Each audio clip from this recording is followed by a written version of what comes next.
Hi there, it's Chris Hamilton here with Sales Tip a Day, www.salestipaday.com. And today what I'm going to talk to you about is building an ROI model for your clients that encompasses all the savings that your client may not know about.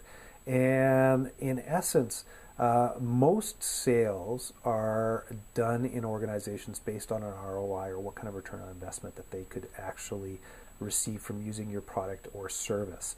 If they're going to put money out, then they need to know that they're going to get money back from using that product or service. And here's another thing to think about. If you're in an environment where you have to think about that sort of stuff, if you're not selling consumables or anything like that, and you're selling high-end products or services or anything like that, your competition is probably out there selling on an ROI or showing some sort of a return on investment. So how do you go about providing a return on investment or showing a return on investment? First thing is sit down and understand what your product does and where the savings are, the cost savings or the revenue generating opportunities are.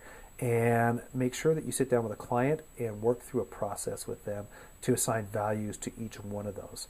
Then what happens is you can take that savings and or cost or what kind of benefit they'll derive from that and divide it by the cost of your product and multiply it by 100, and that will give you a return on investment in a percentage. The last thing that you should look at is most companies will look at what is an internal rate of return or a return on investment that we utilize to get projects initiated in organizations.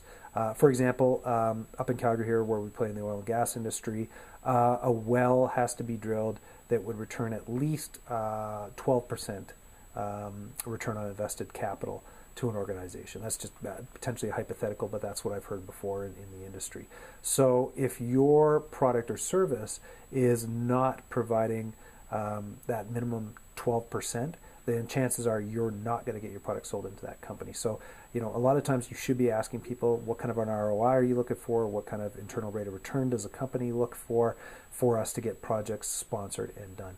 Now, that's the hurdle you have to go over. You also have to remember is that different projects have different ROIs. One may be 20%, one may be 25%, even though you've got to cross that, say, 12% hurdle. You know what? If you got 15% and other things are much higher than that, you may not get your project funded either. So you really do have to do a lot of homework when you're working with people to build a case around this thing, around your product or service, to see if you can get it in the door. So hopefully you find that information useful.